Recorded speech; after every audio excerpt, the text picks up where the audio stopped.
Hello and welcome to the Multi-Story Thinking Podcast. This is a special Clerkenwheels series, a set of conversations that sit at the intersection of design, movement, inclusion and collective action. Clerkenwheels is a multi-day cycle ride that brings together designers, thinkers, educators and allies to raise funds and awareness for United in Design, supporting outreach programs to help open up the built environment professions to people from underrepresented backgrounds. Along with my friend Tom Bourne, we're riding from the University of Plymouth to Clerkenwell Design Week from the 15th to the 19th of May. But Clerkenwheels is about more than cycling. It's about who gets to participate, whose voices are heard, and how we design systems, spaces and cultures that are genuinely more inclusive. Across this series, we'll be speaking with people who are supporting the ride, hosting stop-offs, sponsoring the event, riding alongside us, or simply sharing ideas that challenge how we think about design, access and impact. You don't need to be a cyclist to be part of the conversation, just curious, thoughtful and open to change. So whether you're listening as a designer, educator, business leader, student or supporter, welcome.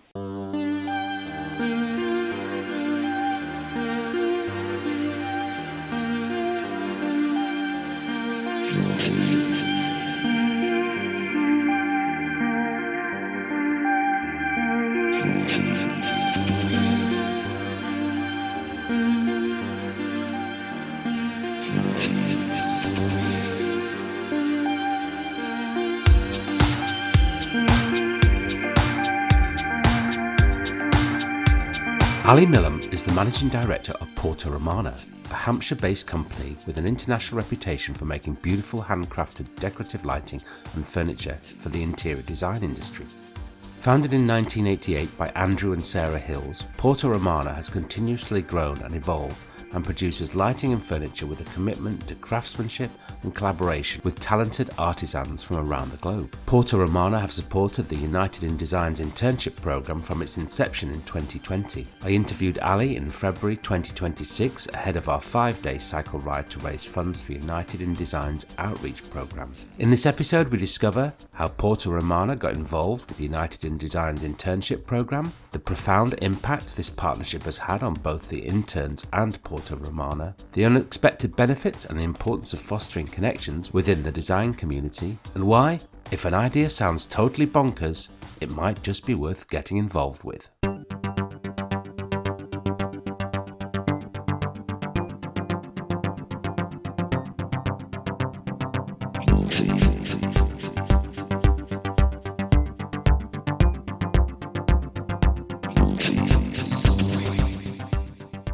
Ali, thank you very much for joining me on this special Clerkenwheels episode of the Multi-Story Thinking Podcast.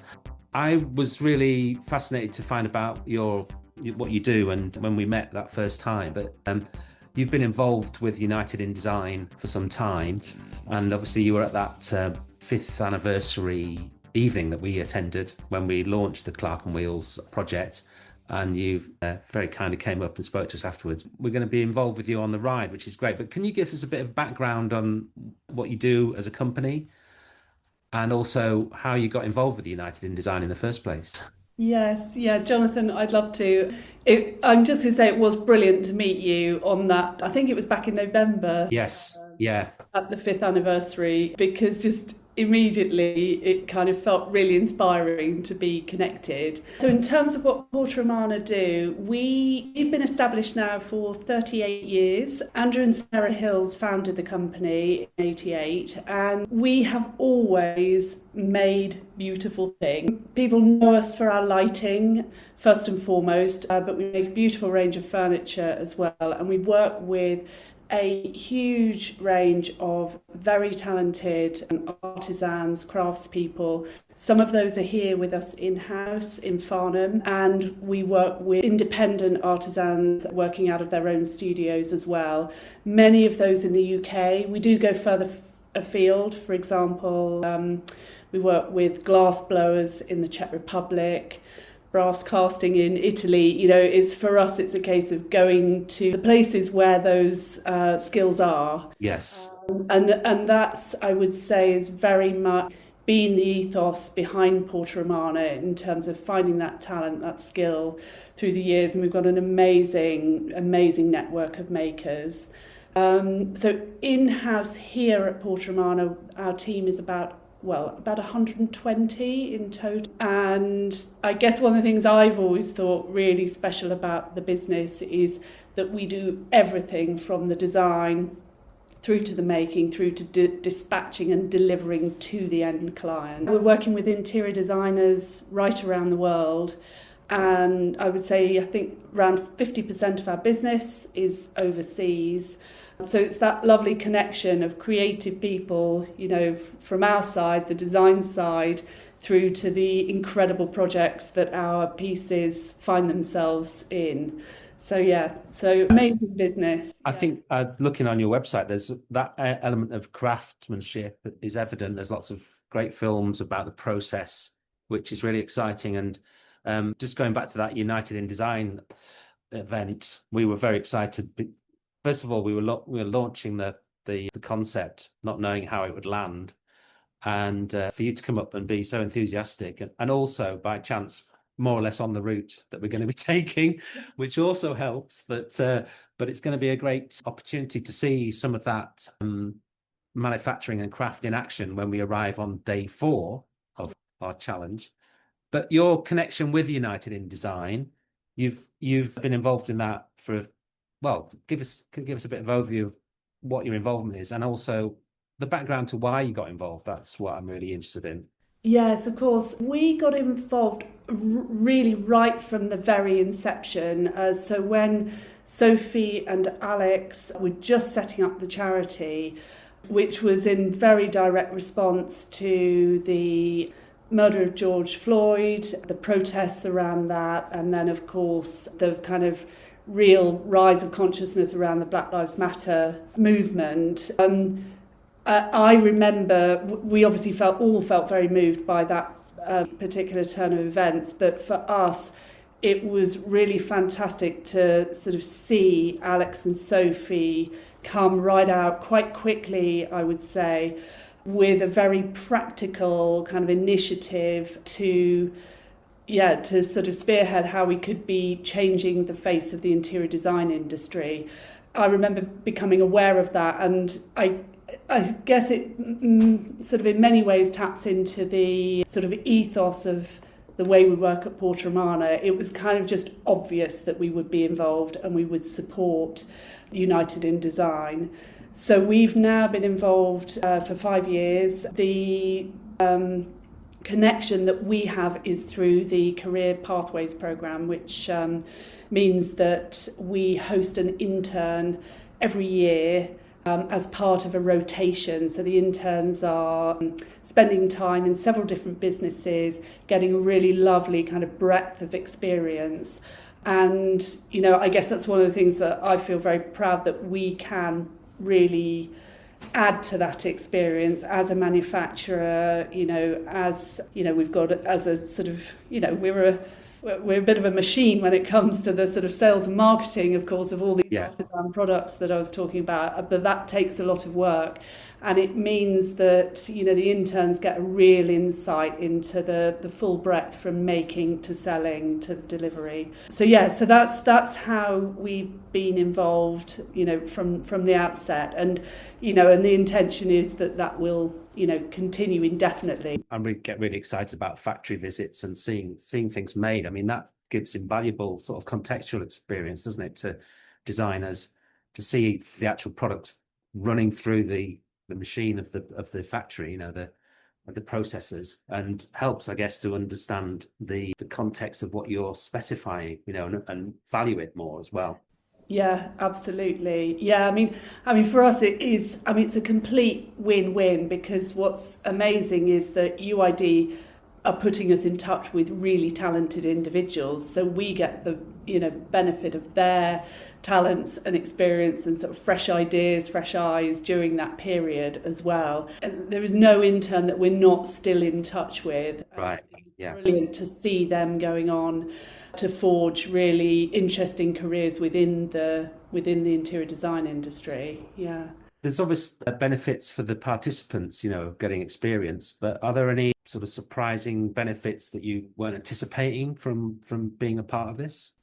I think what I've really enjoyed seeing is kind of the breadth of the benefits, as it were. You know, the connections that we're fostering, that our team is fostering with those individuals, or in fact with you know, other members of the UID team. You know, we've gone on to we did a fantastic project with Alex herself last year. She was participating in Wow House, and we created this incredible bespoke sculptural floor lamp for her. And I'm not quite sure that would have come about as part of, you know, without having that sort of much deeper connection with what they're doing. And I mean, I thought it would be quite nice just to give you a little bit of insight into one of our interns, actually our very first intern, and her experience. There's quite a nice story from my perspective, because it was COVID when we were sort of embarking on our first round of interviews for our very first intern.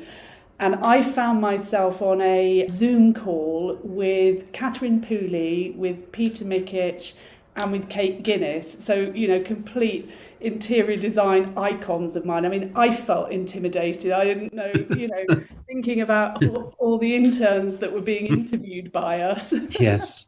But, you know, they were a fabulous cohort. The decision as to who to take on has always met with a few challenges, because we've had such good quality candidates in front of us. Yeah. Now, the candidate that we chose for that very first internship was Roshu. And Roshu has gone on to have a phenomenal career.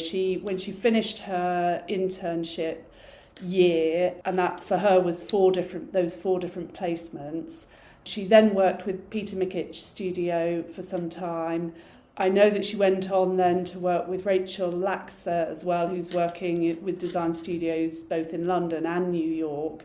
And alongside that, she's been setting up her own business as well, designing and making beautiful rugs. So, you know, I guess for me, if you talk about surprises, I guess seeing that huge success that's come out of it has been wonderful. Yeah, that's really a positive story, isn't it? And the support for Clerkenwheels, which we're very excited about. I mean, what prompted you to come over? I think, you know, that's the thing. We were very pleased to be able to commit to doing it, and unsure of how it was all going to turn out. But it was fantastic for you to come up and approach us, because it sort of made us feel like, oh, right, we are making a good decision here. Right, now we have to do it. Yes, actually, yeah, we are committed. But that's an exciting point as well. You know, we're committed, and I'm excited to see the people on the way. I guess it's that connection with a wider group of people that you're not necessarily going to be exposed to, that is part and parcel of this whole exercise, in a way, of increasing diversity. Yes, exactly. Yeah, I mean, in terms of your initiative, I think it just spoke to me personally. You know, I've always been a cyclist, not in the way that you are. Well, but, you know, I love getting out on my bike, and that's just a bit of fresh air. So that was just like, oh, cool. I thought it was totally bonkers, and, you know, that's a lovely thing to be involved in anything that's bonkers. I really hope we are still going to have the chance to gild your bike frame. Yes, well, yeah. Yeah. I've got a workshop team who are all very excited about the Poised. Yes. Yes. Well, we'll have to get into discussing that. I mean, we've Tom and I set out on this whole challenge from a point of not really anticipating what was involved, other than that we were going to get on our bikes, which for us was partly the main part of it. You know, it's like, but it's amazing what has turned up, and gilding the bikes using your facilities and your expertise is going to be an interesting outcome, that if we can make that happen. It should be fun. And obviously, you know, just on the more serious side, you know, your ambition to raise £10,000 for UID, I mean, that's a phenomenal thing to be doing. And so you've got to do something pretty bonkers to capture the imagination of everyone. That's it. Yeah, I guess so. I mean, it could be really useful money. I think for every £10 we raise, that can pay for some sort of engagement third outreach event for a person, so we can very quickly have an impact. And yeah, it's a very difficult landscape. I was at an event with a charity yesterday, and everyone's wants money, don't they? Everyone's looking for money, and so how do you connect? And I think the combination of cycling, inclusivity, and design, it's like a sort of Venn diagram that we're trying to sort of map over, and so it's an exciting sort of combination. And with you at day 4, we've only got one like a smaller ride into London afterwards, which I think you're going to try and get some of your team to join us on. Definitely, yeah. I think we've got at least a couple of the team that will be very excited to do that with you. Yeah. And then there might be a few of us that just, fancy a bit of glory at the end. Well, that's fine. Join you for the last Yes. 2 miles. We're not trying to get people to cycle the whole journey, but and supporting us in any way is really important. So we're grateful for everything. Just going back to the placements that you've had, how do you sort of integrate them into the different experiences within your organization? So what are they actually going through during their visit? I guess over the years we've refined this a little bit, and that's been one of the great things, I guess, about being involved over a period of time, is you can just develop the experience that you're offering. What we've found works really well, I mean, most of the candidates are London based, and it's been quite eye-opening, the challenge of just the travelling out to Farnham, because although we think, oh, we're just an hour out of London, of course, as soon as you're trying to get on a train, and then connect at either end, that can be a bit of a challenge. So we find that we split our programme across our London showroom, where the interns can get a fantastic experience of actually being front-facing with the client. They get to meet a lot of interior designers. They benefit from that experience. And it's one of the things I love is how they get really stuck into that sort of specifying of the product with the interior designer, because they come with so much experience themselves.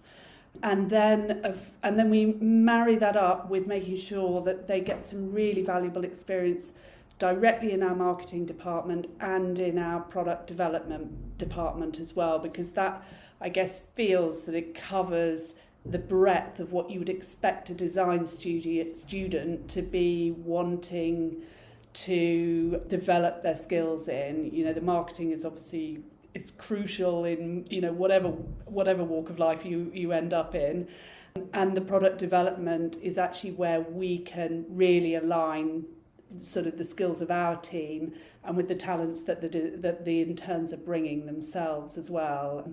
So it's a nice program. We flex it a bit around the individuals, depending on sort of practicality. Sometimes they end up doing a little bit of work at home, for example, just to make things a bit easier once they're a few months in. Yeah. And has the involvement with United in Design had any kind of impact on the way in which you operate as a business, or the things that you do, or the systems you're involved? Have you've shifted any of your thinking on certain areas, or a different approaches to how you tackle things? Yes, I would say our involvement in United in Design has been a really interesting part of our sort of journey as a business, if you like. So our involvement with UID comes at a time when we are also have been transitioning into an employee ownership trust, and we've also just gained our B Corp status, and I sort of feel that those 3 things are very aligned, building on the way you do business. And for us, UID, the influence there is about being kind of open, welcoming to all. It's something that, I mean, if you say to anyone, is diversity and inclusivity a good thing, they're going to say generally yes, but they may not have realised that they weren't paying attention to it. That's the thing I find. Yes, and I think yes, and actually this might be a simpler point, might be that whilst we're all of course we all have a DEI policy, but then there's the thing of actually, like, how do you enact something practically. And Yeah. that's what UID and our involvement, that's what I take from it, is like we are actually doing something visible, and that creates in itself a culture of being more open, being welcoming, and paying attention to our representation. As soon as you are part of a program like UID, you just naturally are thinking in a different way, and in terms of the reaction to the work that we're doing together. And of course, for us, one of the things that's come at a perfect time, because we've just been awarded B Corp status, which of course covers many facets of the way that we do business. UID very, very much is part of that and feeds into it for us and aligns with our ethos as a team and a business. So it's been part of a kind of wider alignment of your thinking as a business and how you want to operate, and your, like you say, your ethos and your aspirations. United in Design fits perfectly into that mix. Yes, yeah, it really does. For us, I'm just going to go back to B Corp for a minute, because one of the things that we found very interesting about going through that process is that as a very team-orientated business, there were so many things there that we did naturally, we did instinctively. You could argue that our involvement with UID felt natural and instinctive as well, as soon as we were talking with Alex and Sophie about it. Of course, what B Corp has done is it's created a bit of a sort of formal structure around it all. It's forced us to, in a good way, it's forced us to provide a bit more formality, which actually supports that brilliantly, indefinitely into the future. And I would say it's exactly the same as the work we're doing with UID. So it feeds each other, and absolutely it's been hugely influential. And our team just feels so proud to be involved with such an exceptional initiative within the industry.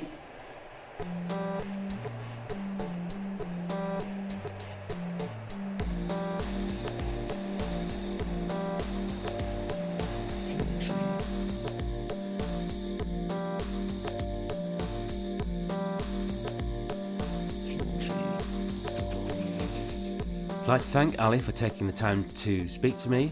It was really fantastic to both meet Ali for the first time when we launched the Clerkenwheels initiative, but also follow that up to get a better understanding of how important their connection with United in Design is as part of their business. We're going to be arriving at their Farnham factory on day 4 of our ride into London from the University of Plymouth. And since I recorded the episode, they have managed to gild a bike.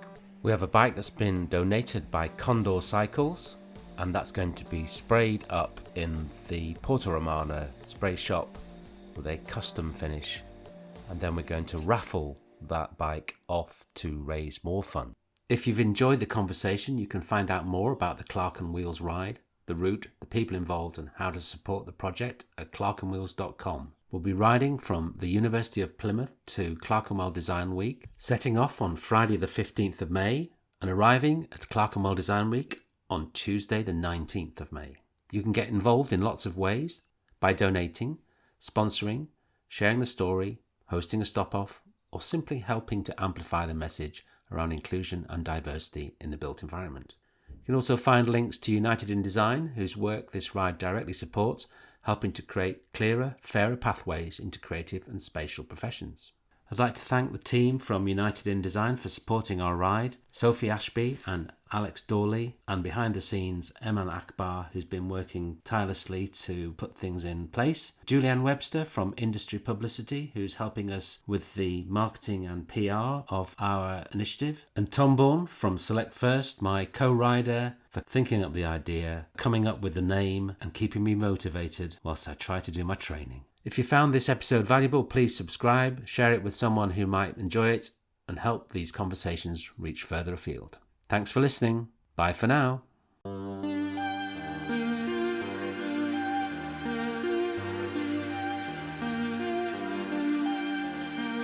Thank you.